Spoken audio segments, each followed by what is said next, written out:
Hi, everybody. Hope you've had a good week. Now, today, when I say go, I want everybody to take as big a breath as you can and hold it for 3 seconds. Are you ready? Go! 1, 2, 3. When we took that breath, air filled our lungs. Was there any air left in the room? Of course there was. If you go into another room, will there be air there? Yes. If you're all by yourself on a playground at school, is there air there? Of course there is. Well, like the air we can't see, God is also there. And today we are going to learn about how God is omnipresent. That's a big word to describe the fact that God is everywhere all the time. Let's listen to what the psalmist says in Psalm 139, verses 7 through to verse 10. Where can I go to get away from your spirit?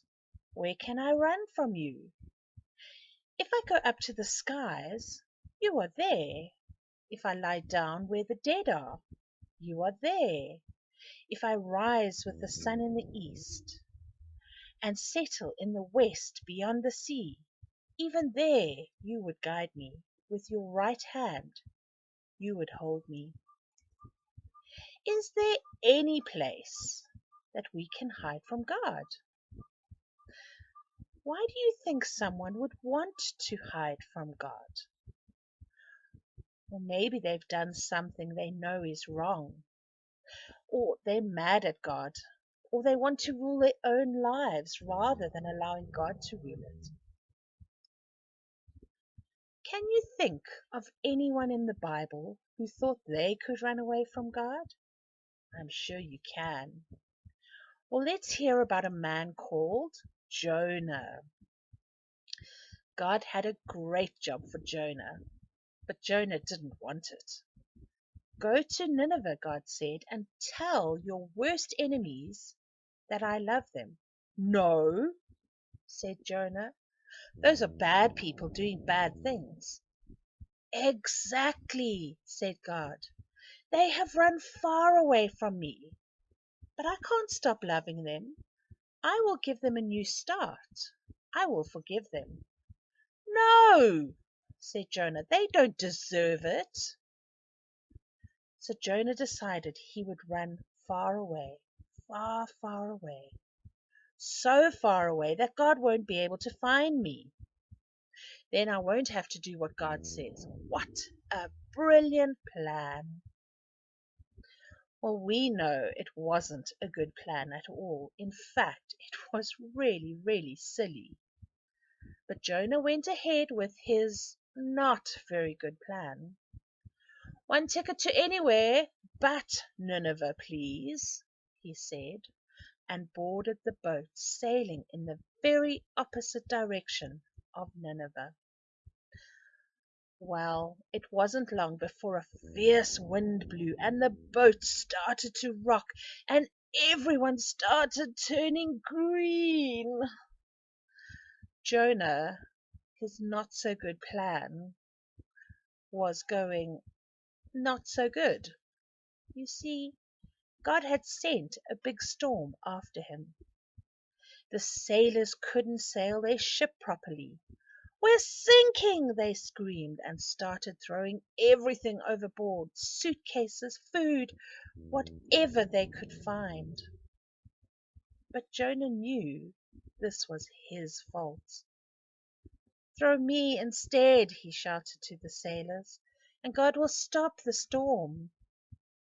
The sailors weren't sure, but Jonah told them it was the only way for them to be saved. And so, 1, 2, 3.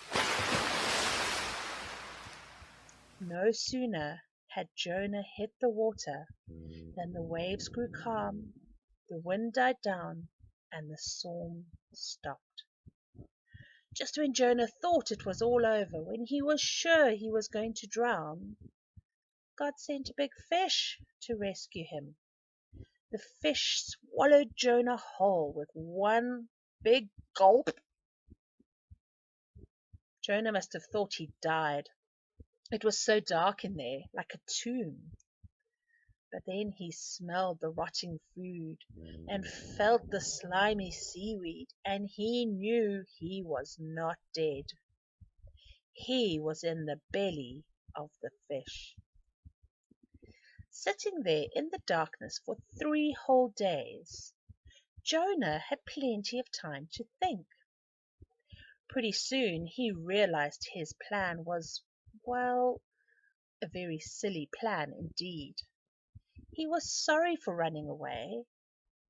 He prayed to God from inside the great big fish and asked God to forgive him. After 3 days, the fish spat Jonah safely out onto a sandy beach. Jonah then listened to God and went to the city of Nineveh. He told the people there that even though you've run far away from God, He can't stop loving you. Run to Him so that He can forgive you. The people of Nineveh listened to Jonah and started loving God. They learned to do what God said and to stop running away from Him, just like Jonah. Jonah discovered that it was impossible to run from God. Even though he was running from God, God did not run away from Jonah. He was with him all the time, even in the belly of the fish. Now, in the beginning, before you started watching the video, you had to make some choices. Would you rather swim at the beach or the pool? McDonald's or KFC for supper? Chocolate or sweets? Sometimes it's hard to decide between 2 fun activities. But as humans, we cannot be in 2 places at once. We have to choose one or the other. I don't know about you, but I can't even listen to 2 people talking at the same time.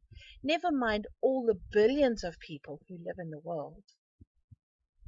But in Hebrews 4 verse 13 it says, "Nothing in all creation is hidden from God." So if God sees everything, then He must be in more than one place at a time. In fact, He must be everywhere at the same time, listening to all our conversations. Whoa! It's hard to imagine someone being everywhere at the same time. Only God can do that. So when we do something wrong, it's tempting to lie so we won't get into trouble. Sometimes we might actually pull it off.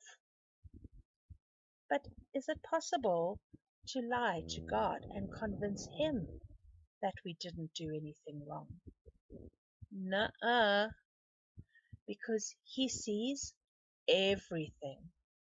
Because God is everywhere all the time, He sees everything we do, the good, the bad, and the ugly. Knowing this should help us to live better lives for Jesus, because we know that He sees everything we do. But it should also encourage us to live boldly for Jesus. We've already learned how God is all-powerful, all-knowing. He's in control of everything and He doesn't change. So how do knowing all these things and knowing that He is always with us help us to love Him more? Well, the all-powerful, the all-knowing, the unchanging, always in control God is with us wherever we go. Wow! That's pretty amazing. And it helps me to stand up for Jesus. It helps me to trust Him. It helps me to be brave for Him. Let me tell you a short story about a young girl who lived during a war. Bombs were crashing all around the girl's town. The building she and her dad were hiding in was about ready to collapse. Her dad took her by the hand and they ran out into the street. Her dad spotted a huge hole left by an explosion and jumped into it for safety. He reached his hands up to his little girl and told her to jump. But it was dark in the hole, and his daughter couldn't see him or his arms. I can't, she cried. I'm afraid. Then she heard the strong, soft voice of her father speak to her from the darkness. I'm right here. I will catch you. Come on, honey. Jump. She didn't hesitate this time. Jumping into the darkness, she knew her dad was there and that he would catch her. And he did. Would it have been hard for you to jump into the dark hole? What gave her the courage to do it? Well, she knew her dad, and she knew her dad was there. So next time you're afraid of something, will you trust God that He is there with you? Next time you want to tell someone about Jesus, will you remember that He is there with you, helping you to tell them, giving you courage and strength to give that person an opportunity to believe in Jesus? God is always with us in every part of our lives. You can never be alone. That means wherever you are, you can count on God and call on Him. If you climb the highest mountain, God is there. If you sink to the bottom of the ocean, God is there. If you travel to a space station, God is there. He knows what makes you happy, and He knows what you are sad about. He knows everything about every person in every country. Any of God's children can pray to Him at any time and be certain that He hears them. Let's pray. Dear omnipresent God, thank you for wanting to be near me and for never leaving me. Help me to never hide from you, ever, even when I make mistakes. Help me to always want to be near you too. Amen.